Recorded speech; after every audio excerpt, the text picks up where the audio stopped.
Hey, what is happening, guys? It is Curtis and welcome back to another episode of Minecraft. This is episode 22 and we're going to be doing things a lot differently today. And we're mostly going to be doing time-lapse and time-lapse and time-lapse, and that's it. And the reason for that is all of these clips have been recorded for the last 2 months, and I've been trying to catch up before the 1.16 update rolls around, and unfortunately I have not been able to do that.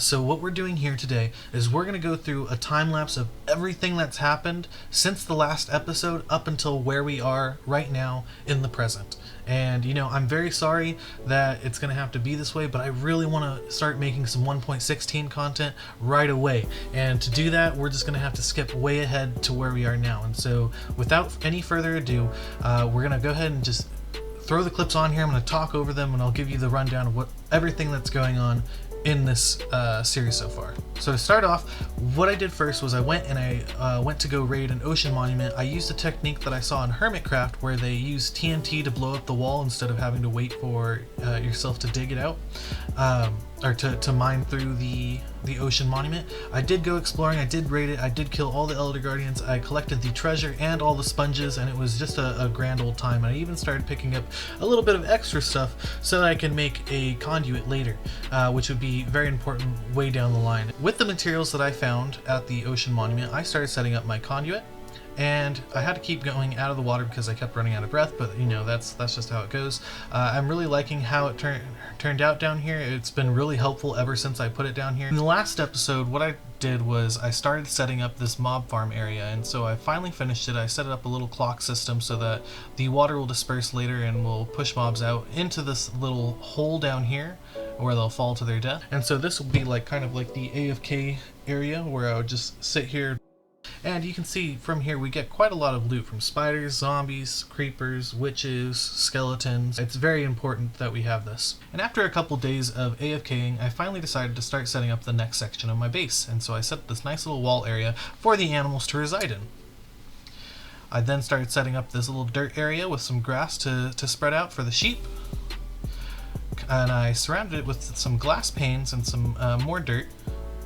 Put in the observers and the dispensers to dispense the shears to shear the sheep and get the colored wool, and then I put all the shears inside the dispensers. I realized the best way to get the sheep farm to work would be to get some sheep though, and so I got a couple and I started breeding them together, and then I started leading them into their different little slots.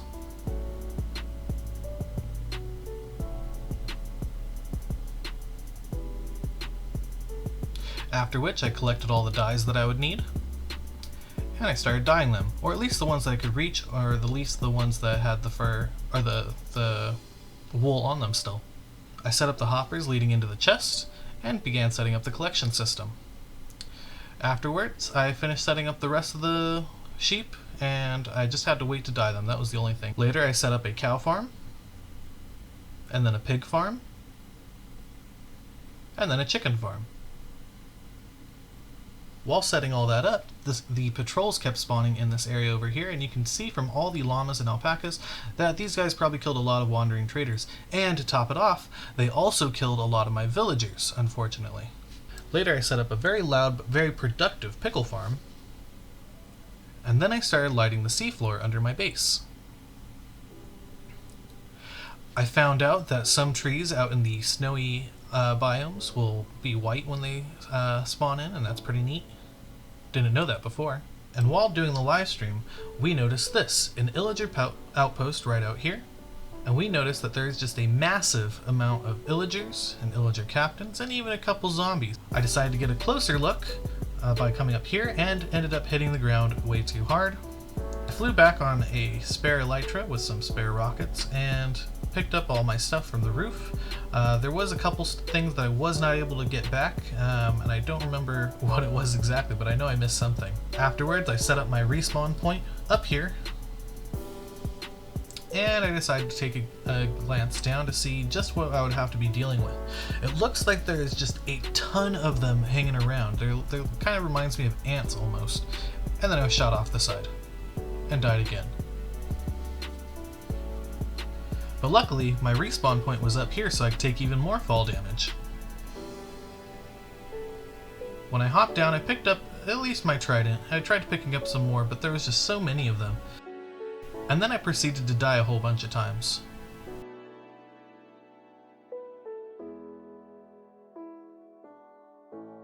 Eventually, though, I did manage to finally kill them all, and then I was able to finally go home with at least most of my stuff. Afterwards, I started setting up my librarian trading hall with some actual villagers, and we got most of the enchantments that we wanted. We wanted mostly the max level enchantments, and with the 1.15 edition of Bedrock, you cannot get the trident enchantments from villagers, but I'm expecting that to change in 1.16.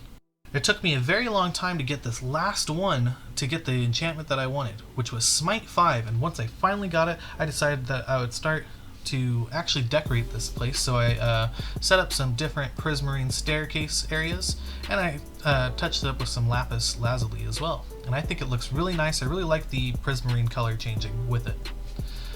Afterwards, I started breeding up a bunch of villagers because my last ones died. And then I separated them like so, like I did with my librarian villagers, so that they would have job blocks and they wouldn't detach from them. I realized the best way for me to do this was to have 5 composters, 5 stone cutters, 5 fletching tables, 4 brewing stands, and 1 smithing table to get all the goods that I wanted to get from trading with them. Afterwards, I started on a massive project of making a guardian farm, and what I didn't realize was that I didn't have to mine out the entire ocean monument.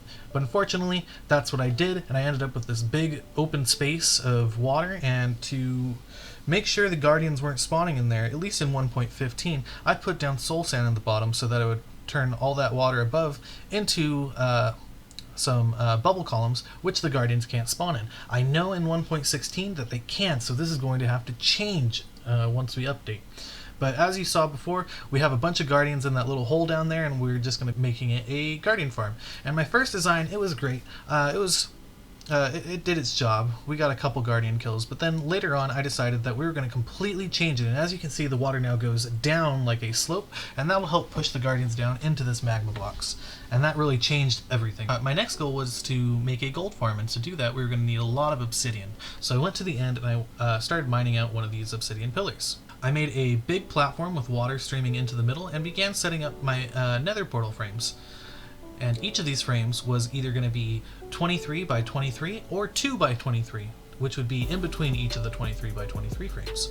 And the reason we want these frames is because zombie pigmen can spawn from any one of these nether portals, which makes it a very easy sort of gold farm. I started lighting up all the frames, and it looked pretty neat. And eventually, we had our gold farm set up. We had our zombie piglins falling, or pigmen at this point, falling into this little hole, and then I'd be able to collect their gold, I can collect their experience, I can collect their rotten flesh, and it makes this super cool. We can put any of the golden swords into a furnace next to us to turn it into gold ingots, and yeah. So I guess what I'll do is I'll take this time to remind you guys, if you're not already subscribed, consider subscribing and clicking that notification button to get notified when I upload a video. And if you're not following already, you can follow me on Twitter or support me on Patreon, both at Curtis Does a Dig. Now, this is the end of the video. We are caught up to the present moment, and I guess in the next episode, what we're going to be doing is we're going to explore the end, and I can't wait for that. So I will see you guys in the next video.